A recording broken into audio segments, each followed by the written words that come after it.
Salut tout le monde, c'est déjà aujourd'hui l'événement concert vibratoire et yoga restauratif. Je suis en train de faire les derniers préparatifs là, ce matin. Ce qui est vraiment hallucinant, là, c'est que quand on crée un événement vibratoire comme ça, et là, moi je suis thérapeute énergétique médium, puis la personne avec qui je le fais, elle l'est aussi, l'énergie se place déjà avant même que l'événement ait lieu. Par exemple, là, les deux, là, nous, dimanche dernier, tu sais, on est vendredi, là, dimanche dernier, on n'a pas dormi. On s'est fait ramasser bien comme faut. C'est parce que les personnes qui vont participer à l'événement sont déjà en train de se placer dans l'énergie pour aller libérer. Puis là, nous, on sent les mouvements vibratoires. Puis, tu sais, par exemple, le dimanche, là, quand le travail a commencé, là, moi, j'ai jamais été aussi courbaturé que ça. C'est pareil comme si j'avais fait un gros tournoi, un événement sportif la veille, puis que là, j'étais vraiment fatigué. Tu sais, ce qui est vraiment fascinant, c'est que c'est vraiment juste énergétique. Je me suis pas entraîné la veille, j'ai pas rien fait de particulier, je mange bien, je suis pas malade. Puis, tu sais, ma blonde m'avait bien vu, elle dit, voyons, comment ça fait que tu plies, comment dire, tu cries à plier à rien, là, en tout cas. Mais c'était juste énergétique. Puis qu'est-ce que tu fais dans ce temps-là quand il y a un travail énergétique aussi fort? Ben, il faut que tu t'assures de boire assez d'eau, il faut que tu médites pour essayer de libérer l'énergie.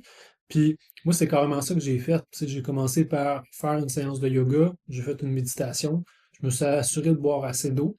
Là, j'ai des petites synergies de teinture mère que je connais que un jour je vais partager. J'ai libéré tout ça, puis à partir de l'heure de midi, j'avais plus mal nulle part au corps. Mais le matin, là, j'avais de la misère à me lever. Si vous me demandez c'est quoi du yoga restauratif, mais en gros, on prend des postures précises. C'est des postures de yoga, mais en mode détente. Fait qu'il y a beaucoup de coussins, il y a beaucoup de couvertes.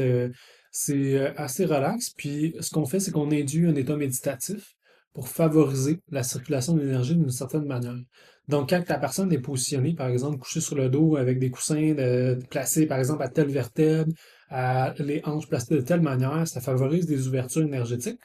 Puis, combiné avec le concert vibratoire, puis avec le travail énergétique qu'on fait dans l'invisible, moi puis mon partner, ben, ça favorise une meilleure circulation puis une libération. Ce qui est vraiment hot, c'est qu'on s'est amusé dans nos pratiques avec des personnes, puis c'est que ça libérait des karmas des fois, puis on pouvait le refaire plusieurs fois. Fait que c'est comme si tu commences un travail, tu pourrais le refaire le mois d'après, le mois d'après, le mois d'après. Puis tu sais, la seule condition, c'est sûr qu'il faut que tu ailles un bon canal, il faut que tu aies une bonne connexion à certains plans pour que ça se fasse. Mais quand c'est là, puis quand tu prends la posture de yoga, quand les maîtres sont là, puis tu sais, c'est pas juste les maîtres, il y a du travail archangélique qui se faisait aussi. Mais quand tout ça est là, ça favorise une belle libération. Puis on a vraiment trippé. Puis c'est pour ça qu'on s'est dit, ah, ça n'a pas de bon sens, ça va être fou raide comme événement. On se lance, puis tu sais, ça fait longtemps qu'on est sur le projet, ça va faire un an déjà bientôt. Donc vraiment, on est content de le faire, puis là, on est tout excité. Moi, j'ai super hâte, c'est aujourd'hui que ça se fait.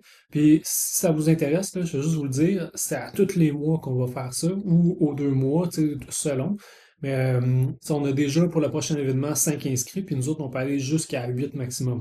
Fait que on va reproduire cet événement-là, puis c'est vraiment hot qu'est-ce qu'on vit avec ça. À juste vous dire, quand on s'est préparé, en fait, tu sais, quand on choisit les postures de yoga, comment j'ai fait, c'est que j'ai exploré, je me suis amusé, j'ai essayé différentes postures, puis j'ai porté attention au niveau énergétique, qu'est-ce qui se produisait quand on travaille avec les guides puis les maîtres du yoga, puis avec les miens aussi en même temps. Puis j'ai noté tous les ressentis. Puis après, ce que j'ai fait, c'est que je suis allé voir, parce que, tu sais, en yoga, il y a comme une théorie, puis il y a toutes les bases du gars, quand tu fais cette posture-là, ça va travailler telle affaire.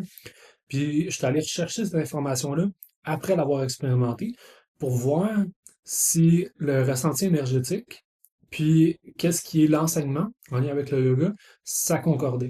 Puis vraiment, moi, j'étais vraiment content parce que ce qui est ressorti, ben, ça fitait, ça collait vraiment avec qu'est-ce qui était enseigné dans mes programmes avancés de yoga. Fait que moi, ce que je me dis, là, c'est que ceux qui ont fait du yoga, là, ils n'étaient pas que des personnes perdues dans la montagne qui faisaient n'importe quoi. Il y avait vraiment un côté énergétique qui se faisait. Puis, tu sais, quand tu penses à l'ésotérisme, au chakra, puis tout ça, mais ça vient du yoga, ça vient de ces traditions-là. Fait que c'est pas déconnecté. Puis vraiment, moi, comme vous savez, moi, j'aime ça comprendre mon chemin, pas juste suivre aveuglément. Je veux vivre mon chemin. Puis dans des affaires comme ça, je me dis, aïe aïe, c'est complètement malade. Je passe coq à l'âne, mais c'est ça qui m'a amené vers ça, le yoga des chakras. Ça faisait un bout de temps que je travaillais là-dessus déjà avant que je sois prof, là. Mais ça m'a amené à explorer ça. Et cette exploration-là m'a amené à Mula Vidya, la connaissance des fondations. Fait que ça, c'était un autre programme, tu sais, j'en parle, là. Mais en gros, Mula Vidya, c'est que j'ai exploré les différentes postures de yoga. Qu'est-ce qu'ils faisaient au niveau des chakras? Puis c'est une initiation complète sur chacun des chakras populaires avec des postures de yoga. Comment travailler un chakra en yoga, en méditation, en énergétique. Puis on passe de même tous les chakras, de la racine jusqu'à la couronne, mais pas juste les faire pour le faire. Il y a un côté apprentissage. À quoi ressemble la cartographie énergétique? À quoi ils ressemblent les chakras, où ce qu'ils sont? Puis, tu sais, tout au long de la formation, c'est qu'on apprend justement les signes qui disent un chakra équilibré, déséquilibré, trop énergétique, pas assez. Puis ça nous amène justement à prendre possession de ces aspects-là, parce que les chakras, c'est des dimensions de notre vie. Fait que c'est de les comprendre, de les incarner, puis d'avoir des outils pour les rééquilibrer. Fait que ça, c'est complètement malade. Puis moi, ce qui m'a vraiment motivé dans ça, c'est quand j'ai découvert qu'il y avait un lien entre tout ça, puis que ça fonctionnait, puis que c'était efficace. Fait que c'est ça qui m'a amené à produire Moula Vidya. Puis, vous voyez, ça, c'est le cahier de référence. Mais j'ai aussi le cahier d'élèves avec des questions qui t'amènent à réfléchir sur où est-ce qu'il se trouve ton chakra. En tout cas, pour cette formation-là, elle commence le 15 janvier. Je fais affaire avec la boutique ésotérique Blanchard à Lévis. Donc, je vais le faire en hybride, ça. Fait que, tu sais, si vous ne pouvez pas être présent, ben moi, je vais l'offrir en hybride à distance. Fait que vous pouvez, même si ça va être enregistré. C'est quand même intensif, par exemple, comme programme. Tu sais, c'est 3 heures par séminaire, puis t'en as un par semaine. Fait que c'est sûr qu'il y a beaucoup, mais en même temps, on l'enregistre. Fait que quelqu'un pourrait le suivre, avoir accès à tous les cours, puis les refaire au pire un peu plus tard.